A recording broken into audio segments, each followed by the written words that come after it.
A netting needle or netting shuttle is used to hold thread and move it through the holes, commonly called meshes, that make up the netting. A netting needle is used to hold thin thread like crochet thread, and a netting shuttle is used to hold thicker threads like yarn or cord. There are many different sizes and styles to choose from, and they can be made from wood, metal, or plastic. Let's start by looking at metal netting needles. The smallest is a 5-inch metal netting needle.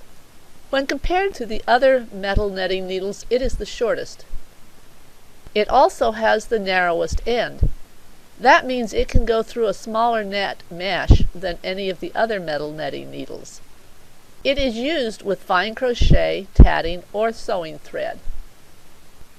The other metal netting needles vary in length, but if you look at the ends of the needles, you will notice that they are the same size. This means that regardless of the length of the needle, they will all go through the same size mesh. These needles work best with crochet thread sizes 10 through 30, or other threads of a comparable size. Plastic netting shuttles range in size from short to tall and narrow to wide. They are often used by fishermen who make their own nets. These shuttles can work with a variety of sizes of cord. The jumbo size works well for parachute cord. My favorites for use with yarn and cord and thick crochet thread are this tall, narrow one and this shorter, wider one. The Norwegian shuttles are shaped a bit differently. They hold cord, thicker crochet thread, and yarn. When I wanted a netting shuttle with the head only 3/8 of an inch wide and as long as possible to use with yarn and cord, a friend volunteered to take some wire and twist it together for me with his drill. It works, but the fibers keep slipping down into the twists. I still need to find a way to fasten the top of the twist so that won't happen. Shortly after trying the twisted wire netting needles, I discovered that Fenniwig Studio was willing to custom make netting tools.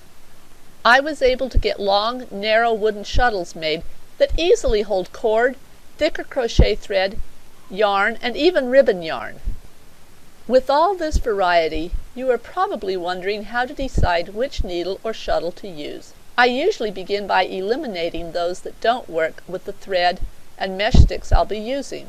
It would be silly to use the 5-inch metal needle if I were making a shawl out of worsted weight yarn, or to use a plastic shuttle if I were making a fine lace doily using a small knitting needle as a mesh stick.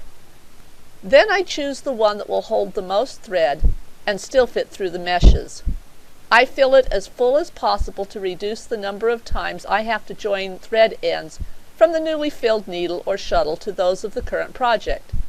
But I don't fill it so full that it won't go through the meshes. After choosing a netting needle or shuttle to use in making your project, it is time to fill it, and that is a whole different series of videos.